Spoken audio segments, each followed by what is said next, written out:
The title of my paper is Witnessing the Genocide in Bangladesh in 1971.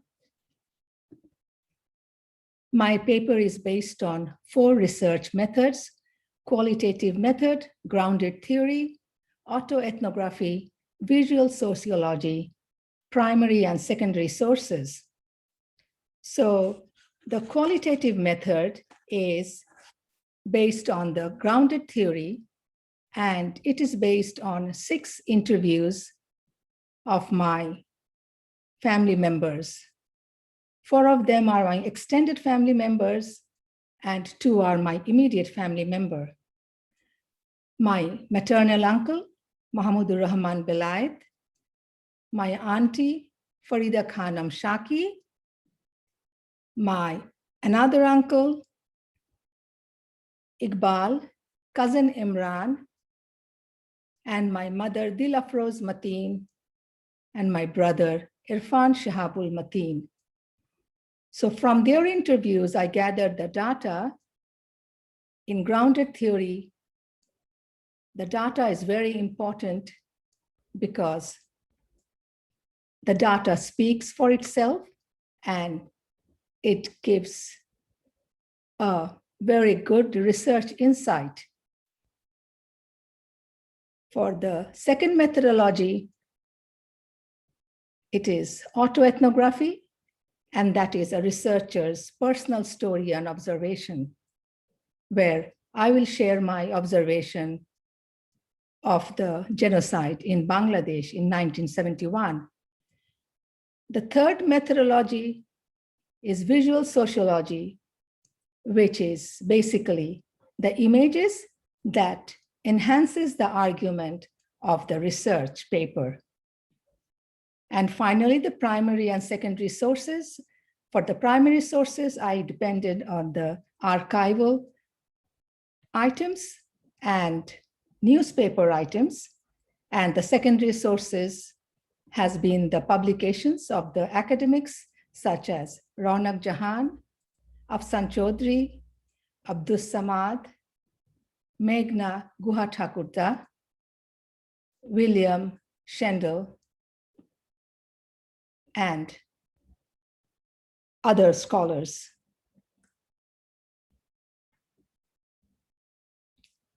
So this is the map of Pakistan that existed from 1947 to 1971. Before I discuss the genocide in Bangladesh in 1971, let me discuss briefly the history of Pakistan. So in 1947, Pakistan got its independence from India. So it turned out to be East Pakistan and West Pakistan. As you can see in the map, the green map is the former East Pakistan, and the other green bigger map is the former West Pakistan. So the former East Pakistan is now Bangladesh, and the West Pakistan has become Pakistan. So Pakistan got its independence in 1947 when the British colonial government left, and they divided the country, and the leader or the founder of Pakistan, Muhammad Ali Jinnah, he used religion, Islam, as a tool to get independence from India. So I was born in Dhaka, Bangladesh, and in my childhood from 1964 to 1970, we lived in Pakistan, which was the former West Pakistan. My father was a banker. He was employed in the State Bank of Pakistan, or the central bank, we can say, the Central Bank of Pakistan. And he was posted to Karachi in the then West Pakistan. And that's how we moved to Karachi in the then West Pakistan. So you can see in the map the distance between the then East Pakistan and the West Pakistan. It was about 1,000 miles apart. So in the holidays, we used to go every year, visit our grandparents, relatives in Dhaka, in Noakhali, that is it was the former East Pakistan. So in that way, I could see the disparity between the East and the West Pakistan. West Pakistan, Karachi was a glamorous city. It had developed infrastructures, facilities of every kind. But whenever I visited to Dhaka or to the former East Pakistan, I could see the disparity, the inequality. East Pakistan felt like a country town. It wasn't developed. Or Dhaka, which was the capital of East Pakistan, it wasn't developed as much as the city of Karachi in West Pakistan. As you can see in this picture, where I'm with my younger brother, Faiz Mateen. So it is in an amusement park in Karachi. So children were privileged with all these facilities in the then West Pakistan. This is another picture in Karachi Zoo. And this is me with, I had this fractured arm at that time. And so the point I'm trying to make is that in my childhood, I faced and have seen disparity. So there was this zoo, Karachi Zoo, which was very good for the children for our visit. But in Dhaka, there I didn't find any amusement park or any zoo to visit when I visited my family back then between 1964 and 70. So the Bangladesh National Zoo in Mirpur was opened in 1974. So this is what the disparity and inequality as a child I observed. This is a traditional dress of a Bangladeshi woman, and this is my picture, obviously. And this traditional dress is a sari, and you can see I have had a teep, a bindia, and so this is typically a traditional dress of a Bangladeshi woman, and Bangladeshi woman, regardless of their religion. So it is their cultural identity, it is their ethnic identity. But when we lived in Pakistan, in Karachi, my mother felt singled out when she was in a group of Pakistani Muslim women who would be critical of her sari because my mother wore the sari. They would say, you know, in your sari, you know, underneath your blouse, there is at the back, we can see your back, and that is un-Islamic. And they boasted on their traditional dress, which was the shalwar, kurta, and dupatta, and they would consider that as an Islamic dress. And they were also critical of the Bengali dishes. They would tell my mother, oh, why do you Bengalis eat your main meal, rice and fish as your main meal? We eat roti, chapati, and meat. So to them, rice and fish, the Bengali dish, was something inferior compared to their, as they described it, as their superior meal. So these sort of incidents, when my mom shared with me, she really felt, you know, intimidated when she said, when I was in the group of Pakistani women, they would be very critical of me, my dress, the food we eat. So this is what I found from my mother's observation and her experience. So my father was posted back to Dhaka at the State Bank of Pakistan. So we returned back home in 1970.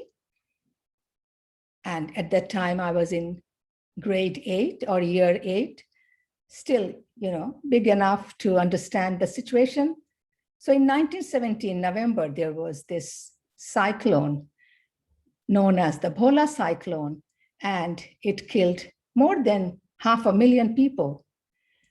But there was no response or help from the then West Pakistan. And foreign aid was coming, but there was silence from the ruling regime. The West Pakistani government. In this regard, I must say that there has been disparity and inequality. West Pakistan, the government in West Pakistan, they were the rulers of Pakistan. Then East Pakistan faced inequality. They were marginalized. They were politically, economically, culturally deprived of their rights. In 1952, the West Pakistani government, they declared that Urdu will be the national language of Pakistan, while ignoring the fact that 55% of the total Pakistani population were the Bengalis in East Pakistan. So this is a unique example of their inequality and unfair policy, but they were not successful. The Bangladeshi people or the Bengalis in the then East Pakistan had language movement. And so now Bengali is recognized as an international language. The United Nations has recognized Bengali as our mother tongue, the mother tongue of Bangladeshi people, as an international language. So there was so much of disparity. So in 1966, the Awami League, the political party of the then East Pakistan, under the leadership of their leader, Sheikh Mujibur Rahman, they had 6 points demand from the government of West Pakistan, including an autonomy, but they were denied of their rights. So in 1970, after this long military dictatorship of Pakistan, finally there was a democratic election. And in that election, Awami League won the election. But Pakistani government, the government of the then West Pakistan had the central government, and they denied the election result. Instead, they committed genocide against the people of Bangladesh from 25th March 1971 to 16th December 1971. So for about 9 months, they committed genocide against the people of Bangladesh. So let me tell my story or my observation of the genocide. In March 25th, 1971, suddenly we saw fire at the houses at the back of our 2-storied house, and fire in front of our house. That was a slum area. And the blaze of the fire was as high as it reached the second level of literally the level of our rooftop. This was very scary. Out of nowhere, the Pakistani army, they lit fire on the innocent Bangladeshi people. Then they attacked the university students, the intellectuals, the university campus, the dormitories, the students' hall, and people all over Bangladesh. They inflicted attack and began their killing of innocent people. My uncle and my auntie, Mahmudur Rahman Belayat and Farida Khanam Shaki, they were university students, and they shared their experience, the trauma they faced on the night of the 25th March. On 26th March, the Bangladeshi leader, Bangabandhu Sheikh Mujibur Rahman, was arrested. But before he was arrested, Bangabandhu Sheikh Mujibur Rahman declared that Bangladesh is a sovereign, independent country. So what we observed in our neighborhood, that in a couple of days' time, the entire neighborhood was empty. People left to their villages. And it was just us who were in our neighborhood in Nakalpara in Dhaka. And we saw the vacant houses became the offices of the Pakistani military officials. A couple of houses in front of our house in the neighborhood were made torture cells. There was this member of parliament building in front of our house, and that was made a martial law court. There, the Pakistani army tried the innocent Bangladeshi civilians, and then they brought them to their torture cell, which was on our road, and they inflicted injury on them. They hung them in the ceiling fan, and they beat them. Some of them were killed, and the screaming we could hear all 9 months, particularly during the Maghrib time, during the sunset time, when it was one of the prayer time of the Muslims, and we could hear their sounds, the torture, and the screaming of the innocent civilian who were tortured by the Pakistani army. But we just remained quiet. We were helpless.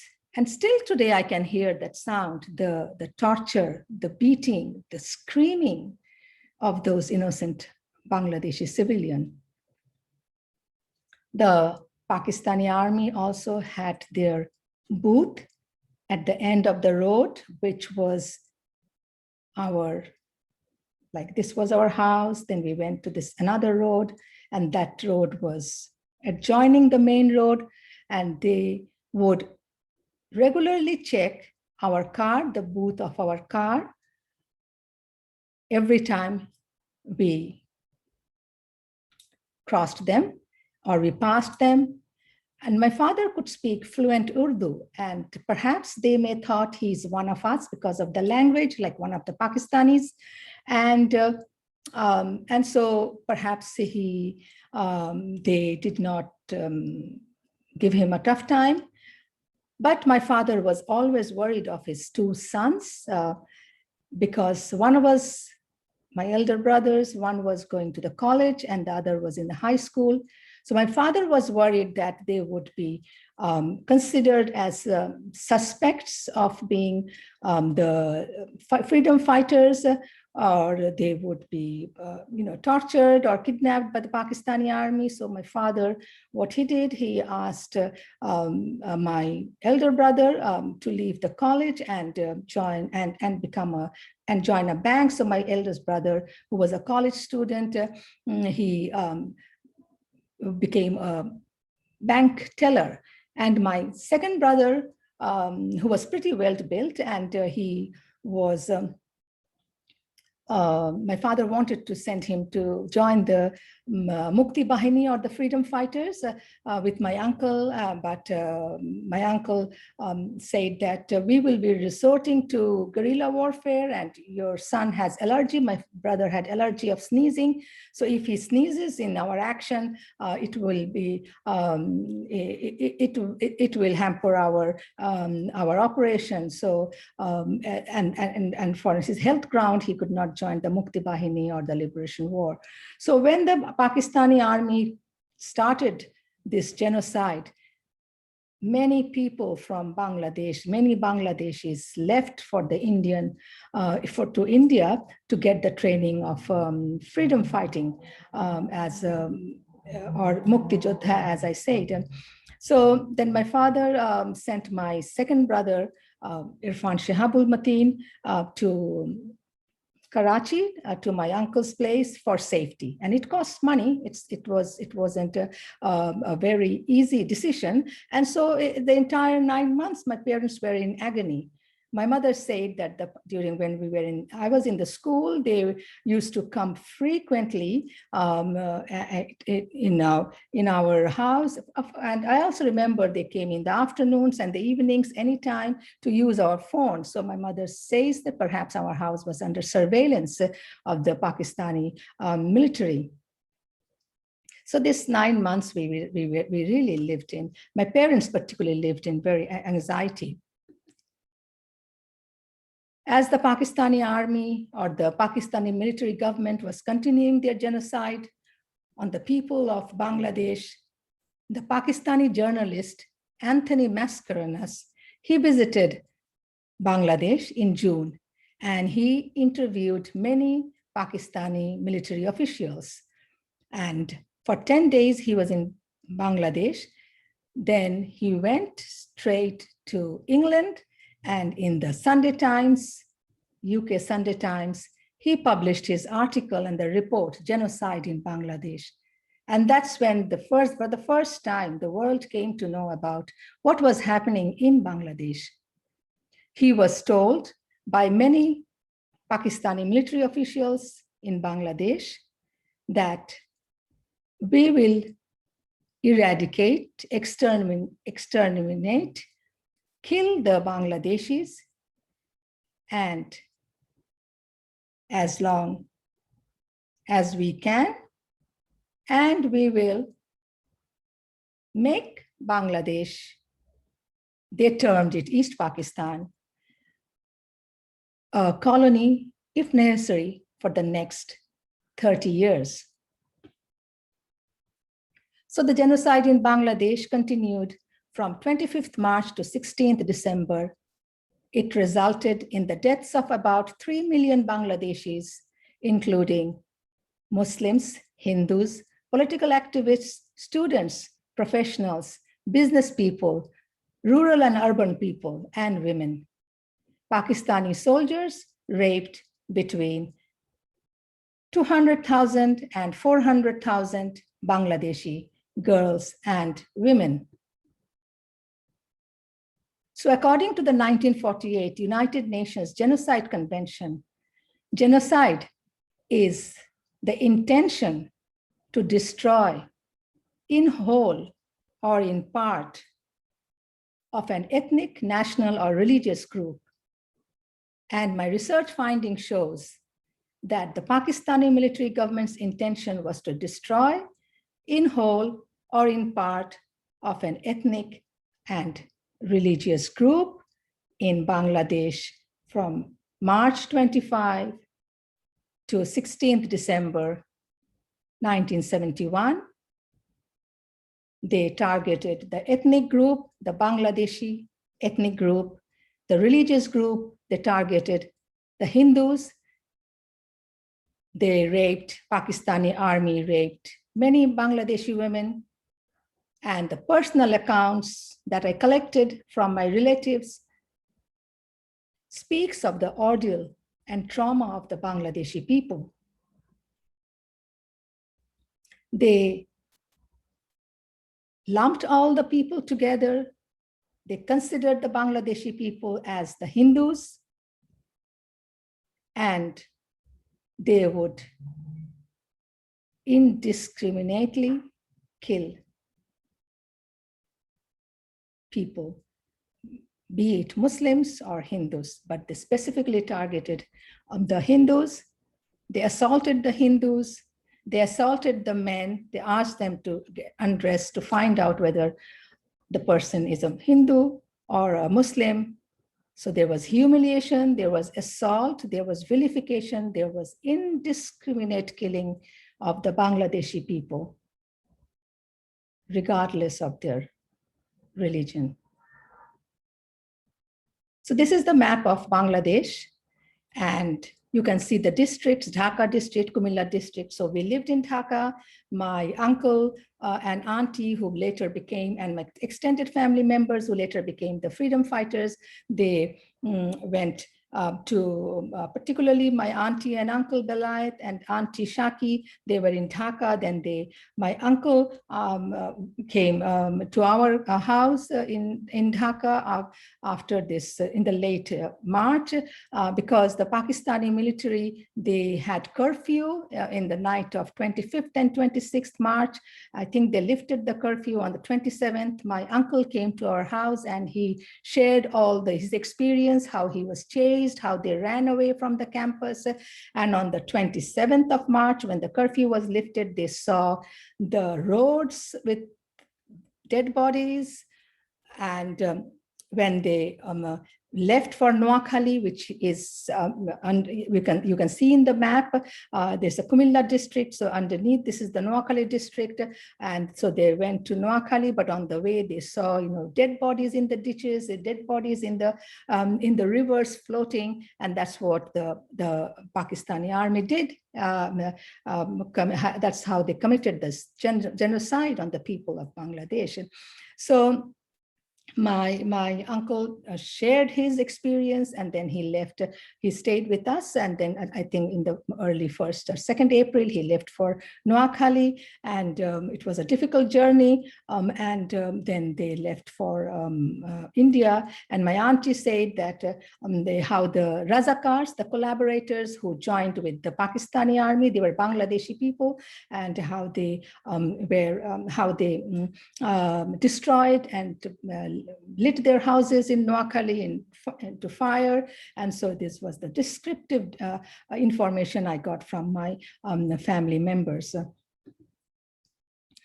And so the Bangladeshis had no choice. They became freedom fighters. They got training in India. They became the guerrilla warriors, and they attacked the Pakistani army whenever it was convenient and when they had the opportunity.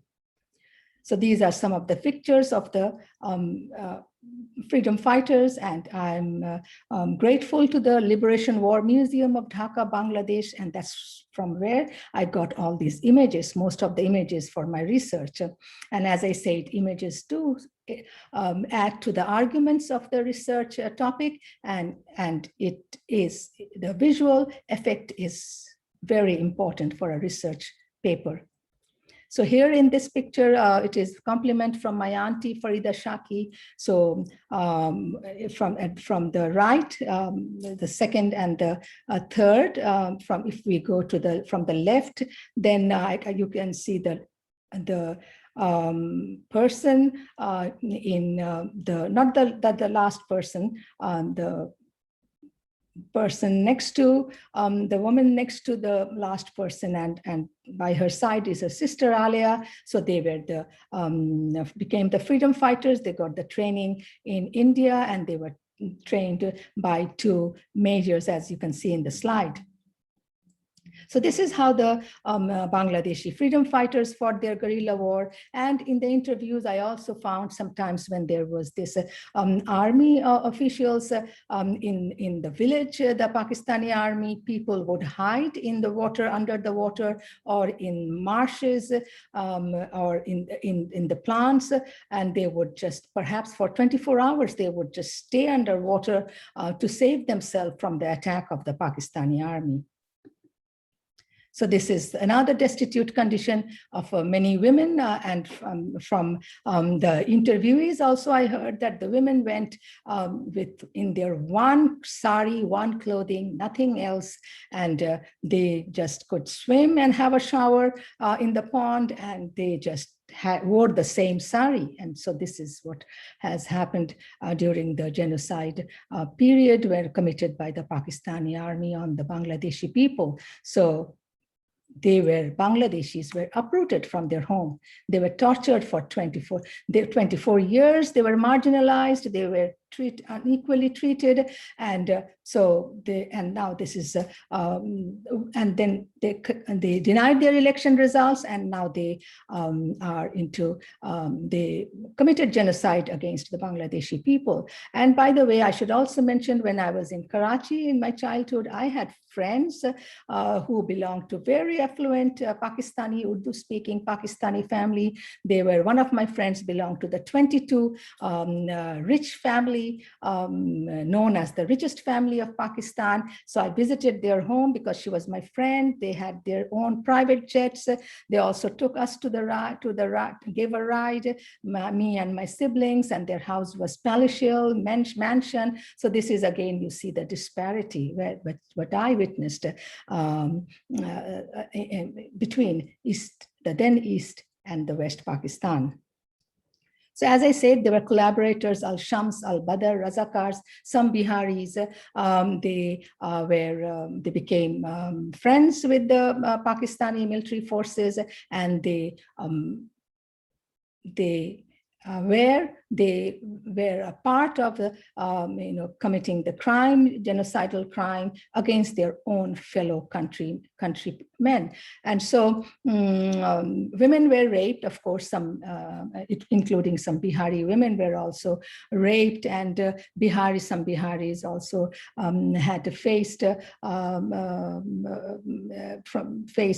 attacks from the Mukti Bahini, but overall, the collaborators, they joined the Pakistani army forces, Al-Shams, Al-Badr, Al-Razakar, and my auntie was particularly mentioning about the Razakar, how they followed them, how they assaulted them, how they targeted them, and how they planned to kill them. And these were the Bangladeshi people, the fellow countrymen. This is the ordeal in the refugee camp when Bangladeshis fled during the time of genocide in 1971. This is the child who was saved, but from in Bangladesh, but his parents were killed. But then again, the child died in India when she was brought to safety, but unfortunately she died. So these two pictures shows the condition or the situation of the refugees, the children, the women during the time of genocide, and this is a picture of the dead children. And so there was genocide, as I said. Edward Kennedy, he had the voice out in America, and that this genocide is being committed by the Pakistani army against the people of Bangladesh. And there were newspapers. This is the British newspaper, magazines. In America, in Britain, they publicized what was going on, the genocide in Bangladesh. So this is the face of despair. About 200,000 to 400,000 women, Bangladeshi girls and women, were raped during the 1971 genocide period. This picture also shows the brutality of the Pakistani army and how this woman is dragged. And as I said, many women became the victims of rape, and they were raped by the Pakistani soldiers. This is another victim of rape during the genocide period of 1971. intellectual killings. Many intellectuals were killed in 1971 when Pakistani army was committing, or the Pakistani government was committing genocide against the people of Bangladesh. So on 14th December, as a matter of fact, they knocked at our door. I think they had in mind to kill my father, and my father didn't open the door. By that time, we were moved to our relative's place for safety. On the 3rd of December 1971, Pakistan declared war against India.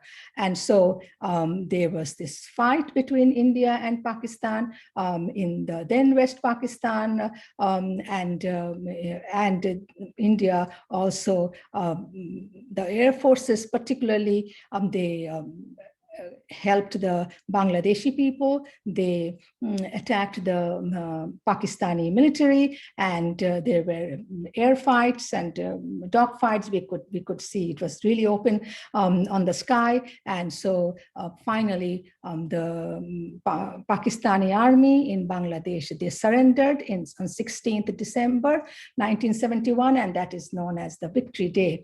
But massive mass killing by the Pakistani military was done on the 14th of December 1971. And the Pakistani army not only killed people, innocent people, but they looted at the same time. For example, our chef during the genocide period, particularly on the 14th of December, when the Pakistani army knocked at our door, he jumped to the vacant land next to our house, and there was this trench or the bunker, and he hid there for safety. And you know what he discovered? He discovered bags, sacks full of cash. So that's what the Pakistani military has been doing, killing people, innocent people, and looting the vacant houses and from other people. And so our chef, after the war, after 16 December, he brought the bags full of cash to our place. And my father, he is a banker and he believes in ethics in banking. And he asked him to burn all the cash, and it was all burnt on our in our garden. And so these are the intellectuals, they were killed. This was the killing field, and it was spread all over Bangladesh. Bangladesh literally became a nation of mass grave. The Pakistani military, the Razakars, the collaborators, they all together, they killed many innocent civilians. Ted Kennedy, or Edward Kennedy, as I said, he came to India and he visited the refugee camps, and he raised awareness against the genocide committed on the people of Bangladesh, and you can see Mother Teresa by his side. And I was so impressed in my childhood. And these are the on Edward Kennedy. These are the other pictures of Stop Genocide in USA, and Stop Genocide Recognize Bangladesh in the UK. And so these movements were going on at the same time in 1971. So Bangladesh got its victory on 16 December 1971, and we celebrate the day as Victory Day. And I was in the USA as a visiting fellow at Harvard University in Massachusetts when Edward Kennedy died in 2009. And so I immediately wrote a letter to the editor paying tribute to Edward Kennedy, saying that he stood up and helped mobilize international support for Bangladesh's liberation war in 1971. So, and as I experienced genocide committed by the Pakistani army, I expressed my gratitude in this tribute to Edward Kennedy, who really raised the global awareness about the genocide. This is a recent opinion in the my opinion piece in the History Today UK magazine, where I have written how the Pakistani government has never apologized for the genocide it committed. And finally, this slide shows that the rallies, the voices, the silent movement, the write-ups of the academics, and this particular slide shows that the European Bangladesh Forum, the European-based Bangladeshi diaspora organization, they demonstrated outside the Pakistani embassy in Hague and demanded apology for the genocide in Bangladesh in 1971. And as I conclude my paper, I would like to say that by United Nations 1948 United Nations Convention definition, genocide is the intention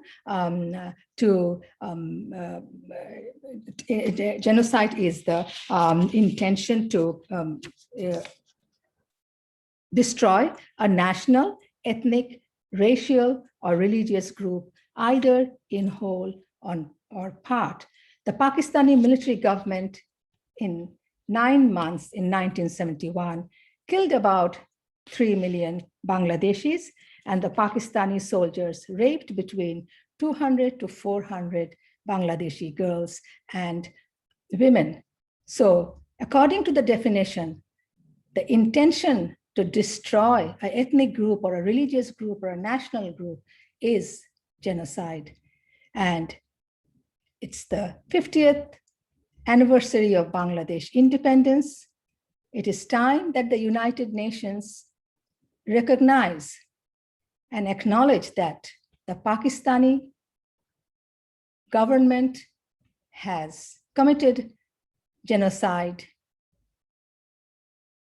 on the people of Bangladesh in 1971, and the Pakistani government should apologize to the people of Bangladesh for the genocide they committed against them in 1971.